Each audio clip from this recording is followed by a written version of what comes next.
Hola a todos, esto es Mejor Cada Día. Hoy tenemos con nosotros el placer de tener con nosotros a la doctora Rima Laibow. Y ella es especialista en curación natural. Nos va a explicar exactamente, no podemos hacer la entrevista en español. Perdón, en español, sí.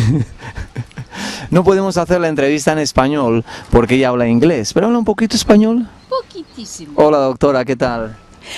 I'm delighted to be with you. And indeed, if people follow natural food patterns, natural health patterns, they will all feel mejor cada día. Cada día, ella lo dijo muy bien, mejor cada día. Okay, Dr. Rima, we're gonna have to do it in English. So next time maybe we can, when you've been here for a while, we can translate. Okay, can you tell us a little bit about your background, what is your specialty, and what are you trying to do here that you came to Panama? Welcome to Panama. Thank you so much. I love Panama. Me too. I am a physician. I was trained in the allopathic method, the conventional Western medical method of drugs and drugs and drugs and radiation and surgery and drugs and drugs and drugs. I went to medical school in order to become a psychiatrist because I wanted to learn how to help people. And I saw that at that time, increasing use of drugs was destroying any possibility of helping people. And I said, wait.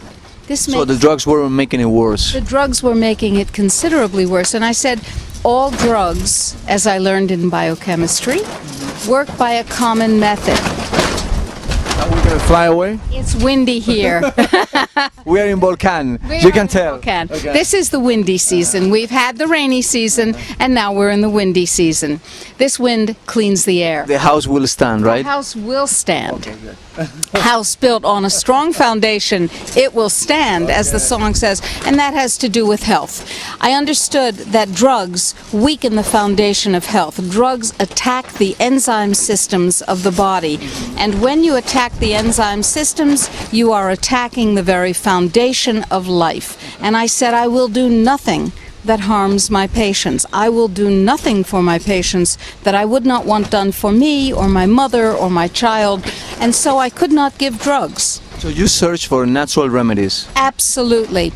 And as a psychiatrist, the first thing I found was called orthomolecular psychiatry, nutrition. Orthomolecular psychiatry. Ortho from the Latin meaning correct, nutritional psychiatry, which means if there is a nutritional imbalance or deficit, correct it, and guess what? The psychiatric disability or disease goes away. It's that powerful. It's not very profitable for the most powerful economic force on this planet, the pharmaceutical, illness care, and death industry. So this is like Dr. Durman was saying that a lot of sickness and illnesses is a lack of nutrients. Sicknesses and illnesses are caused by several very interesting factors that interact with one another.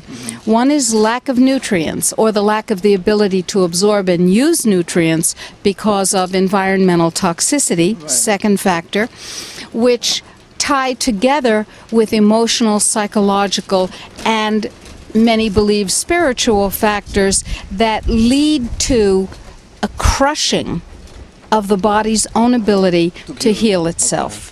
We all have the ability to cure ourselves if we have the right correct environment, and that requires getting rid of the toxins. Right. I became an environmental physician so I could learn how to detoxify people. Physician. Exactly. We are filled with toxins, most of them from our food and from industry. We don't have to remain toxin-filled. We have ways of detoxifying that are extremely important. You can't be well if you're living in an internal sewer. Exactly. So you have to be clean. Limpio, I believe, is the... Limpio por dentro, limpio por fuera. Sí. And I became an environmental physician after I became a nutritional physician. I became skilled in removing toxins. I became skilled in replacing nutrition or replacing good nutrition where poor nutrition had distorted the function of the body. Okay. And I became very, very, very interested in techniques like energy medicine. Every cell in the body has a potential, an electrical potential called a zeta potential across its cell membrane. If that zeta potential is low, you will get cancer. You will become vulnerable to autoimmune So disease. those are the level of the energy of the cell. Precisely. So I became very interested in energy medicine, in what I call my toys, the gadgets and gizmos that the FDA of the United States bans as quickly as they can. The FDA, by the way, is the most single corrupt organization on the planet, as far as I am aware, and I call it the Fraud and Death Administration. Fraud and Death Administration. Correct. Correcto. How do you say that in Spanish? La administración, la administración de la muerte y el fraude. Perfecto. Administración de la muerte y el fraude.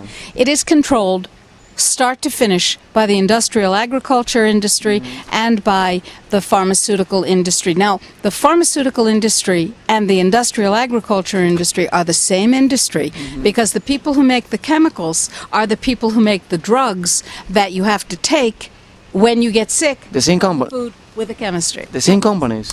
For instance, Monsanto is a drug company.